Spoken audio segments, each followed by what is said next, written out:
What is the biggest celebrity scandal that has swooped under the rug? Alexander Wang drugged and raped dozens of male models. He had a full-blown mow and more than 10 victims came forward with virtually the exact same story. Less than 5 years later he's back to showing on the runway, featured in Vogue, and dressing celebrities on red carpets and had zero consequences. Here's what he had to say about it. I regret acting in a way that caused them pain and I will do better. After meeting with 11 of his accusers, did little to curry favor, but his profits were scarcely affected. With the backing of 2 Chinese conglomerates, Wang launched a not-so-quiet comeback last spring with the star-studded AW22 collection in Los Angeles. At the same time, his former adherents were photographed in his designs, including Rihanna and the Kardashian-Jenners. While the mainstream press began to pour over his return, some critics were outraged at fashion's collective amnesia, which seemed to disregard the severity of Mooney's allegations. I really struggled with how to address the situation collectively because it started as one individual and then there were more, but each one had their own story, the designer told Puck journalist Lauren Sherman in his first candid interview since the sexual assault claims were leveled against him. I know and work with, I'm in the industry, some of the models he raped and it sickens me that he essentially admits it and is still being welcomed back with open arms by all the powers that be. Jack Nicholson was abusive to multiple women. He is rumored to have passed around his girlfriend Lara Flynn Boyle to his friends while they were together. Jack Nicholson sued for assault. He attacked a man with a golf club.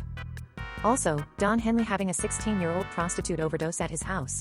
He wrote a song complaining about how the media treated him over it called Dirty Laundry. So yeah, he took some flack for it, but he still had a career and has done fine since then. He called the event a poor decision. This may be slightly tame compared to some of these comments, but I witnessed some of this firsthand, so I have to tell the tale. Tyreek Hill, WR currently for the Miami Dolphins. Best known for having a ton of kids, right?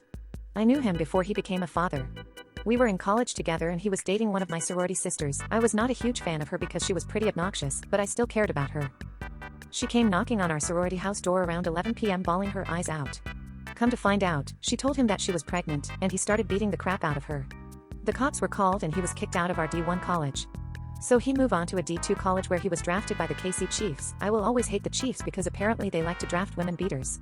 His now ex raised their son with help from us, her sorority sisters, for 2 years before she moved away. Here's where it gets interesting. Of course, after Tyreek gets drafted and becomes famous, she goes crawling back to him. She was there when he won his first Super Bowl. I am sure it was a fantastic time. Then she got pregnant again, with twins. While she was pregnant and he was still playing for the Chiefs, he became aggressive once again and broke his firstborn son's arm. She had evidence to prove it, but obviously it got swept under the rug. Typical NFL. Thank God she left his ass after that and has been in a happy relationship with another man and she has full custody of her 3 kids with him and she has another with the new man. Based on her social posts, he gives her more than enough child support to get by lol. Just a little story that not a whole lot of people know or remember from the news. I now get to hate every team he plays for, just because I am petty.